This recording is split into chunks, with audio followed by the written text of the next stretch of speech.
Well, howdy there, Internet people. It's Belle again, and welcome to The Roads with Belle. Today is June 8th, 2025, and this is episode 94 of The Roads Not Taken, which is a weekly series where we go over the news that was unreported, underreported, didn't get the coverage we thought it deserved, or we just found it interesting. And then we go through some questions from y'all. Today is June 8th, and today is Thomas Paine Day. The world is my country. All mankind are my brethren. And to do good is my religion.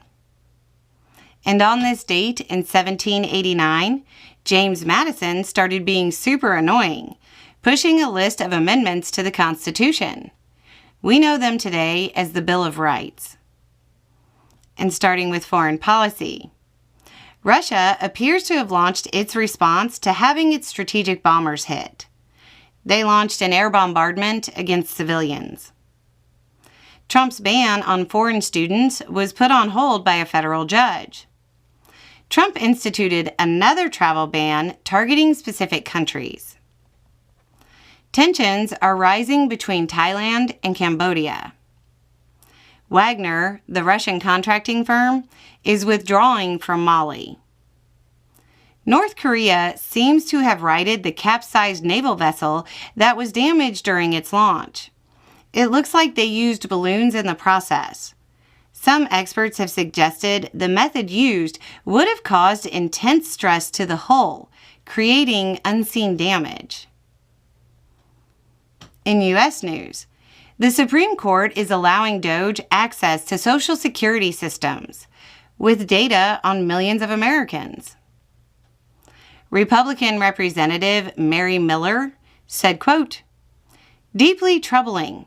A Muslim was allowed to lead prayer in the House of Representatives this morning."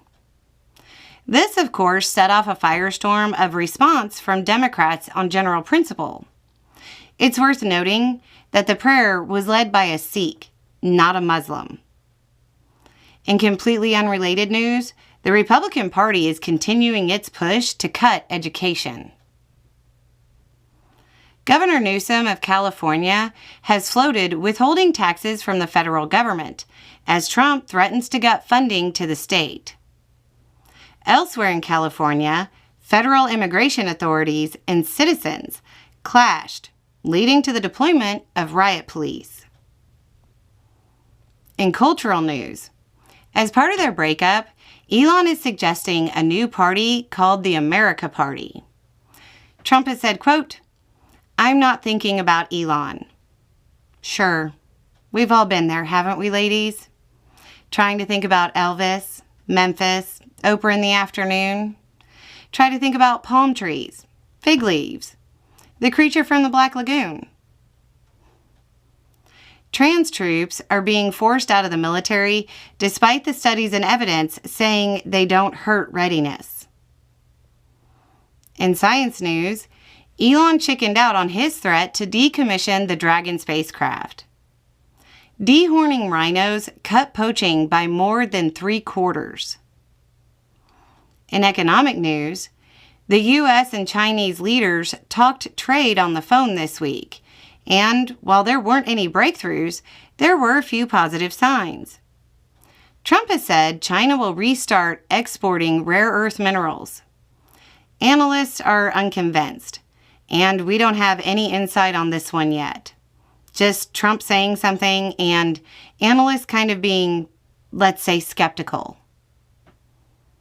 Reporting is suggesting the USDA delayed reports that redacted trade analysis information because it looks like the tariffs are increasing, not decreasing, the trade deficit.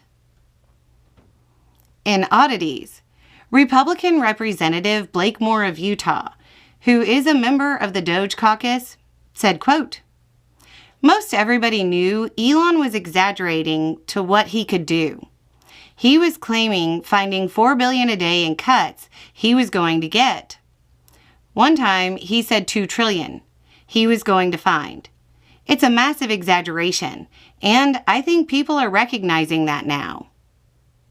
Recognizing now? Really? Reminder, The total of federal government discretionary outlays in 2023 was $1.7 trillion. I actually thought Congress knew that he was just making numbers up and going along with it to dupe their base.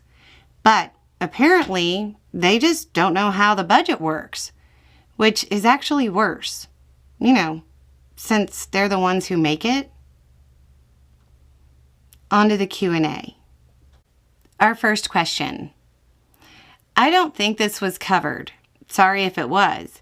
But how are they able to get this bill through the Senate with only 51 votes when it includes way more than budget policy? Shouldn't it be 60? So there's a process called the bird bath, and it's established by the Byrd Rule in the Senate. So the Senate parliamentarian goes through and makes determinations on that. There are definitely some things in this package that are getting bird bathed. I'd be shocked if they weren't stripped from the bill. So there will be an explainer video on this whole process down below. You make your service sound like it was forever ago, and you use old terms. I'm not asking you to date yourself. I'm just wondering for a rough window. My first uniforms were BDUs, and I know how to shine boots. So, if you want to feel really old, a private who signed up when the ACU was introduced to the Army, they'd be retiring right now.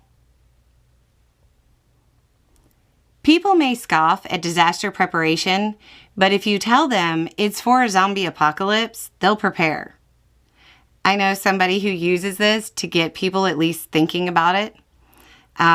Because if you plan to survive a zombie apocalypse, you can pretty much handle any disaster. WTF? What does this have to do with making America great or with doing anything to help our military?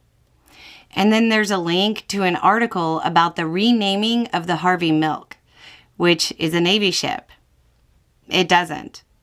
Trump's economic policies are falling apart, and his budget is falling apart, and his transformative bill is falling apart. So they're trying desperately to change the story. They need a culture war fight to give their base somebody to hate, and so they don't realize that Trump is taking away their kids' futures.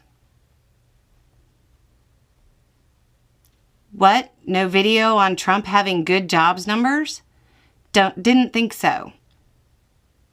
This may actually get a video of its own, but just in case, I want to make sure that people understand those were not good jobs numbers.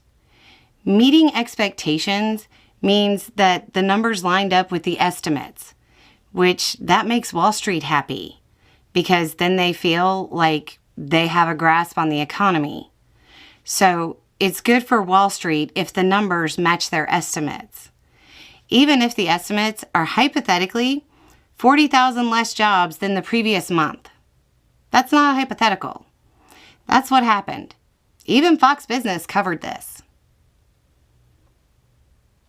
So that looks like it. A little more information, a little more context, and having the right information will make all the difference. Y'all have a good day.